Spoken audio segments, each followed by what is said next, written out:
साहब आपकी तरफ रुख करेंगे।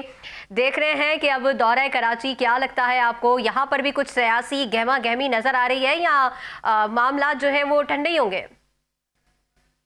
जी बहुत शुक्रिया शहजाद साहिबा। देखिए, ये बड़ी खुश आइंद बात है कि खैबर पख्तूनख्वा के वज़ीर आला जो है वो कराची तशरीफ ला रहे हैं और कराची और सिंध के लोग जो है उन्हें खुश आमदीद कहते हैं और यकीनन दिल से उनकी मेहमान नवाजी करेंगे। और पीपल्स पार्टी के कायदीन जो हैं, मैं उनको मुबारकबाद दूंगा, उनकी तारीफ भी करूंगा कि बड़ी अच्छी बात है। यही रवैया होना चाहिए सियासी रहनुमाओं का एक बिल्कुल। दूसरे के लिए, एक सूबे के लोगों का दूसरे सूबों के लोगों के लिए। और सियासी इख्तलाफात अपनी जगह, लेकिन जिस तरह से एक नौजवान वज़ीर आला इस वक्त मुंतखब है खैबर पख्तूनख्वा में, और वो जितने जोश व खरोश से आ रहे हैं और वो समझते हैं कि उन्हें न सिर्फ कि कराची में उनकी अपनी पार्टी वेलकम करेगी बल्कि हुकूमत भी प्रोटोकॉल भी देगी। और सियासी लोगों को हमेशा से इस तरह से होता रहा है। ये अभी कुछ सिलसिला ऐसा शुरू हुआ है, जैसे आप फरमा रही थी कि जी पीटीआई के लोग सिर्फ गाली देते, ऐसा नहीं है। बहुत सारी चीजें जो है वो प्रोपेगेंडे की वजह से भी खराब हो गई। वरना मैं सही। समझता हूँ कि अगर खुले दिल के साथ उनका इस्तकबाल होगा तो उनका रवैया भी बहुत अच्छा होगा। और मैं यकीन रखता हूँ कि वो बहुत अच्छे तरीके से आएंगे और बहुत इत्मीनान से इंशाल्लाह एक अच्छा दौरा करके अच्छी यादें लेकर यहाँ से वापस जाएंगे।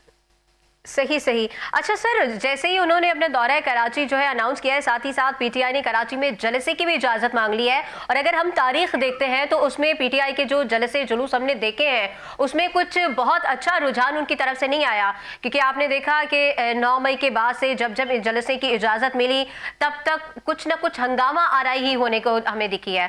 तो अभी क्या लगता है कि एक तरफ हम कह रहे हैं कि हम बिल्कुल वेलकम करेंगे, लेकिन क्या ऐसा तो नहीं है कि हम उनकी मेहमान करना चाह रहे हैं और वो आकर कराची के माहौल को जो है वो गरमा दें? नहीं, मैं नहीं समझता। देखिए, मैं इस बात की भी बात करता हूँ कि जब मेहमान नवाजी का मामले की बात होती है और आप कहते हैं कि जी आप आइए और हम आपको बड़ा वेलकम करने को तैयार हैं, तो सियासी माहौल में ये सारी चीजें चलती रहती हैं। ये बात भी माननी पड़ेगी कि पिछले 3 सालों से जो है पीटीआई को छोटे से छोटी रैली, छोटे से छोटा जलसा करने की भी इजाजत नहीं देते। ये बात हमें तस्लीम करनी पड़ेगी कि पिछले 3 साल में पीटीआई को दबाने की गैर सियासी तरीके जो इस्तेमाल हुए उसकी वजह से भी माहौल खराब हुआ। ऐसा